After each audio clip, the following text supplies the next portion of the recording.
भारत एक ऐसा देश है जहां से लोग पूरी दुनिया में यानी कि दुनिया में जितने भी देश हैं सभी देशों में लगभग कोई ना कोई रहता है। यानी कि पूरे दुनिया में भारत के लोग जाकर काम करते हैं, बहुत लोग वहीं पर रह जाते हैं और वहीं के वासी हो जाते हैं। इसी तरह कुवैत में भी भारत के लोग जाकर रहते हैं और वहाँ पर अगर हम आबादी की बात करेंगे तो वहाँ की आबादी का 21% भारतीय कामगार है। यानी कि वहाँ पर जितनी टोटल आबादी है उसकी 21% भारतीय कामगार है, यानी कि भारतीय मजदूर वहाँ पर काम करते हैं, भारतीय लोग वहाँ पर काम करते हैं। और इस पर हमने पिछले साल एक लेक्चर लिया हुआ था जिसमें हमने डिटेल में बताया था, क्योंकि वहाँ की कुवैत सरकार जो थी उस समय ये कर रही थी कि भारतीयों को कुवैत आने से रोकने की कोशिश कर रही थी। ऐसा कुछ निकला था, क्या सही था क्या गलत था वो तो बाद में पता चला कि वहाँ की जनसंख्या से ज़्यादा होने की संभावना बढ़ रही थी कि वहाँ पे भारतीय धीरे धीरे कब्जा ना कर लें, ऐसी शंकाएं वहाँ पे बन रही थी। लेकिन क्या कुवैत में जो भारतीय मजदूर रहते हैं क्या वहाँ पर खुश हैं या बहुत सारा पैसा कमाते हैं, क्या है दावा, उस पर हम चर्चा करेंगे। लेकिन कुवैत में भीषण अग्निकांड में अब तक 40 से ज़्यादा भारतीय मजदूरों की जान जा चुकी है और इस बीच कई रिपोर्ट्स निकल के सामने आई हैं जिनमें दावा किया जा रहा है कि जो इमारत थी यानी कि जो बिल्डिंग थी वो क्षमता से ज़्यादा मजदूरों को ज़बरदस्ती उसमें ठूंस ठूंस कर रखा गया था। यानी कि जैसे हमारे यहाँ रोडवेज बसों की हालत देखते हैं या प्राइवेट बसें जो होती हैं जिनमें सवारियाँ भरी जाती हैं, सीट होती है 50 लोगों की और उसमें भरी जाते हैं कम से कम 120 लोगों को भर दिया जाता है 50 सीट पर और 100 मान लीजिए खड़े हो जाते हैं। तो उसी तरह का हालात कुवैत के उन बिल्डिंग्स में है जिसे कहा जाता है कफाला सिस्टम, और ये खाड़ी देशों में ही बना हुआ है। और कफाला सिस्टम क्या होता है इसी पर हम आज जानने की कोशिश करेंगे। और खाड़ी देशों में मजदूरों के रहने खाने के हालात खास अच्छे नहीं होते हैं। कुवैत समेत लगभग सभी गल्फ देशों में कफाला सिस्टम है जो एम्प्लॉयर को कर्मचारी पर ज़रूरत से ज़्यादा हक देता है। तो कफाला सिस्टम क्या है इसके बारे में हम डिटेल से चर्चा करेंगे। कुवैत की एक इमारत में आग लगी थी और जिसमें हमारे भारतीय लोगों के मरने की खबरें निकल के आई, यानी कि जिंदा जल गए। वे नाइट शिफ्ट के बाद लौट कर सो रहे थे और आग की वजह से ज़्यादातर को संभलने तक का मौका नहीं मिला, न ही तंग जगह के चलते भाग सकने का मौका मिला। और कुवैती सरकार का कहना है कि अधिकतर मौतें दम घुटने की वजह से हुई है। यानी कि जब आग लगी वहाँ पे धुआं हुआ और निकलने का कोई रास्ता नहीं था और इनकी सांसें दम घुटने से रुक जाती हैं। अब इस मामले में तेजी से कार्रवाई हो रही है, लेकिन कुवैत समेत किसी भी खाड़ी मुल्क की तस्वीर पाक साफ नहीं है। अक्सर इन पर आरोप लगता है कि यहाँ पेशेवर खासकर प्रवासी मजदूर अमानवीय हालातों में रहते हैं। अगर हम बात करें भारत सरकार की तो भारत सरकार क्या कह रही है कि जो वहाँ पे लोग मरे हैं भारतीय हैं उन लोगों को 2-2 लाख रुपए का वहाँ पे उनके परिवार वालों को राहत देने की कोशिश की जा रही है। साथ ही साथ उनके शवों को भारत लाने का जो बेड़ा है भारत सरकार उठाने वाली है। कौन कौन से देश गल्फ में शामिल हैं इनको अगर हम जानें तो जिन भी देशों के बॉर्डर फारस की खाड़ी से मिलते हैं, यानी कि जो फारस की खाड़ी है उससे जितने भी सटे हुए देश हैं वो सारे के सारे खाड़ी या गल्फ देश कहलाते हैं। खाड़ी इसीलिए कहा जाता है कि फारस की खाड़ी से ये जुड़े हुए हैं। इनमें बेहतरीन इसमें अगर हम देशों की बात करेंगे तो एक है Bahrain, Kuwait, Oman, Qatar, Saudi Arab और संयुक्त अरब अमीरात। ये 6 देश इसमें शामिल हैं। वैसे तो ईरान और इराक भी फारस की खाड़ी से कनेक्टेड हैं, लेकिन वो गल्फ कोऑपरेशन का काउंसिल का हिस्सा नहीं है। यानी कि उनका जो एक ग्रुप है गल्फ कोऑपरेशन काउंसिल उसका ये सदस्य नहीं है, न ही यहाँ काम करने ज़्यादा भारतीय जाते हैं। यानी कि सबसे ज़्यादा जो भारतीय काम करने जाते हैं वो Kuwait, Oman, Bahrain, Qatar, Saudi Arab और संयुक्त अरब अमीरात जैसे देशों में जाते हैं। 70 के दशक में ऑयल बूम के बाद से भारत से काफ़ी सारे लोग काम के लिए गल्फ जाने लगे। इनमें पेशेवर लोगों के अलावा मजदूर ज़्यादा थे, जैसे इमारत बनाने वाले या इंफ्रास्ट्रक्चर पर काम करने वाले, यानी कि मजदूरी करने वाले उसमें ज़्यादा थे। मिनिस्ट्री ऑफ एक्सटर्नल अफेयर्स ने एक RTI के जवाब में बताया था कि लगभग 10.34 मिलियन NRI 200 से ज़्यादा देशों में रह रहे हैं। यानी कि 200 देशों की जब बात की जा रही है तो दुनिया में 200-300 देश होने की बातें निकल के आती हैं, जिनमें 210-220 के आसपास या 180 ऐसे देश हैं जो बड़े देशों में गिने जाते हैं। ठीक है, इनमें UAE में लगभग 3.5 मिलियन और सऊदी अरब में 2.59 मिलियन और कुवैत में 1.02 और कतर में 74 लाख, ओमान में 7 लाख जबकि बहरीन में 3.25 लाख भारतीय हैं। गल्फ के अलावा सबसे ज़्यादा देसी लोग अमेरिका में लगभग 1.28 मिलियन रहते हैं। यानी कि अमेरिका में एक बड़ी तादाद में भारतीय हैं जहाँ पे ग्रीन कार्ड जैसी व्यवस्था भी है। जिनको ग्रीन कार्ड मिल जाता है वो वहाँ के एक तरह से निवासी के रूप में रहने लगते हैं। कुवैत में भारतीय सबसे ज़्यादा क्यों हैं तो अब बात इसी को हम ले लेते हैं कि कुवैत की अग्निकांड वाले इस देश में कुछ समय पहले सार्वजनिक नागरिक सूचना प्राधिकरण यानी कि PACI ने एक डेटा जारी किया था। इसकी माने तो दिसंबर 2023 तक कुवैत की आबादी लगभग 49 लाख थी, जिसमें 15 लाख से ज़्यादा स्थानीय लोग जबकि 39% लोग प्रवासी हैं।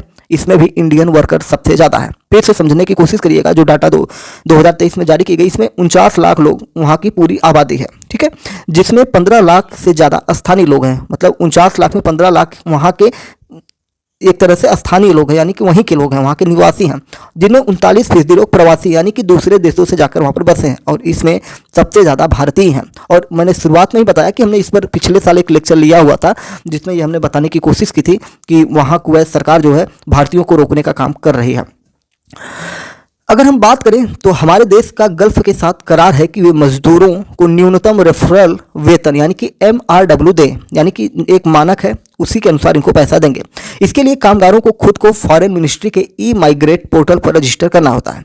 काम के अनुसार वेतन तय होता है, जैसे राजमिस्त्री जो घर बनाने का काम करते हैं, ईंटा जोड़ना, ढलैया करना, ऐसे काम, ड्राइवर और कारपेंटर के काम पर हर महीने न्यूनतम $300 मिलेंगे, यानी कि ऐसे कामों पर $300 रुपए देने की बात की गई है।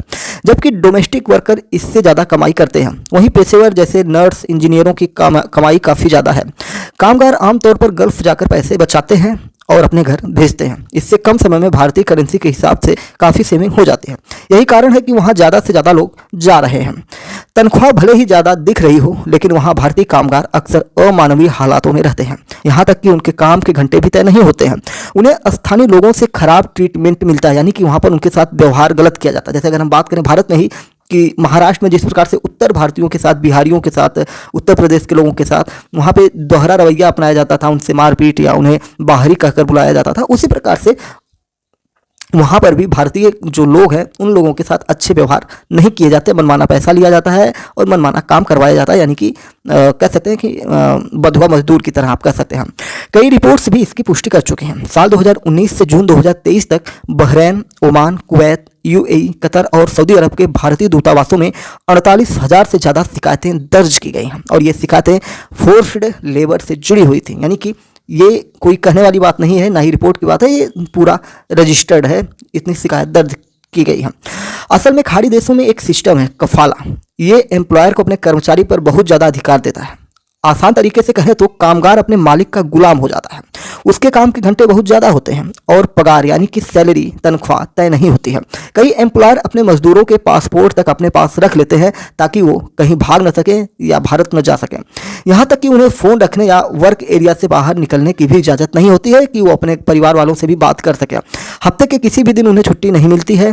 पासपोर्ट जब्त हो चुकने की वजह से वे अपने देश भी वापस नहीं आ पा सकते हैं। यानी कि ये सिर्फ भारत के लिए ही नहीं है, जितने भी देशों से लोग वहाँ जाते हैं उनकी बात की जा रही है, लेकिन ज़्यादातर में भारत और पाकिस्तान के लोग ही वहाँ पे काम करने जाते हैं। यूनाइटेड नेशंस में बात उठने पर कुवैत के अलावा सऊदी और कतर ने भी कफाला को खत्म करने की बात की, लेकिन ये पूरी तरह बंद नहीं हो सका। अमेरिकी think tank council on foreign relations ने भी कफाला सिस्टम पर बड़ी रिपोर्ट की थी।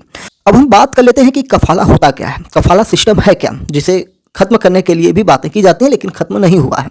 इसमें एम्प्लॉयर को कफील कहा जाता है। एम्प्लॉयर मतलब जो कंपनी का मालिक हो सकता है एक तरह से, आगे हम आपको डिटेल में बता रहे हैं, जिसे कुवैत या बाकी गल्फ देशों की सरकार स्पॉन्सरशिप परमिट का हक देती है। कफील यानी कि एम्प्लॉयर जो होता है अक्सर कोई फैक्ट्री होती है उसका मालिक होता है। परमिट के जरिए ये विदेशी मजदूरों को अपने यहाँ बुला सकता है। बदले में वे मजदूर के आने जाने, रहने और खाने का खर्च देते हैं। इसमें होता है कि मालिक फैक्ट्री के भीतर ही मजदूरों को ठूस देते हैं ताकि जब चाहे काम करवाया जा सके। खाड़ी देशों की सरकार को यह फायदा होता है कि उनके यहाँ कम कीमत पर उत्पादन होता रहता है, यानी कि कम पैसे में ही काम चल जाता है। रहने खाने की स्थिति सबसे बदतर यानी कि घटिया क्वालिटी होती है। वहाँ मुख्य रिहायशी इलाकों से दूर इमारतें बनाई जाती हैं जहाँ प्रवासी मजदूरों को रखा जाता है। ये तंग दरवाजे, खिड़कियों वाले छोटे छोटे कमरे होते हैं जहाँ कई लोगों को साथ रहने को कहा जाता है। किराया दिए बगैर रहने के नाम पर मजदूर इस पर राजी भी हो जाते हैं। कुवैत के हालात क्या है, तो कई रिपोर्ट्स ऐसा बताती हैं कि कुवैत के हालात नर्क से भी बदतर हैं। साल 2022 में एक्सपैट इनसाइडर की रिपोर्ट जारी हुई। इसमें विदेशों में रहने वाले लोगों ने कुवैत को 52 देशों में सबसे नीचे रखा था। साथ ही सुरक्षा और खुशी के मानकों में भी ये सबसे नीचे था। उनकी शिकायत थी कि खाड़ी देशों के स्थानीय लोग बाहरी लोगों से दोयम दर्जे का व्यवहार करते हैं, उनसे मेल जोल रखना तो दूर, उनसे बेअदबी करते हैं। लेकिन सबसे ज़्यादा शिकायत वर्क कल्चर को लेकर थी। ग्लोबल स्तर पर वर्क लाइफ बैलेंस पर औसत असंतोष की तुलना में यहाँ से असंतोष 2 गुना था। यह report Arabian gulf business insight में छापी गई थी। लंबे समय से सऊदी अरब से भी विदेशी मजदूरों के शोषण की खबरें आती रही हैं। इंटरनेशनल लेबर ऑर्गेनाइजेशन के मुताबिक यहाँ विदेशी मजदूरों की अचानक मौत हो रही है। वे बंद कमरे में जानवरों की तरह रखे जाते हैं। उनके खाने पीने और बीमारी में मेडिकल ट्रीटमेंट का भी कोई पुख्ता इंतजाम नहीं होता है। ILO ने बाकायदा आंकड़े देते हुए पूछा है कि फला साल में एकाएक इतने लेबर्स की मौत क्यों हुई है, जो देश आने से पहले स्वस्थ और युवा थे। सऊदी ने जब बड़े खेलों का आयोजन कराया, तब भी मानवाधिकार संस्थाओं ने कहा था कि देश स्पोर्ट्स वॉशिंग कर रहा है, यानी खेलों के जरिए गलतियों पर लिपापोती कर रहा है।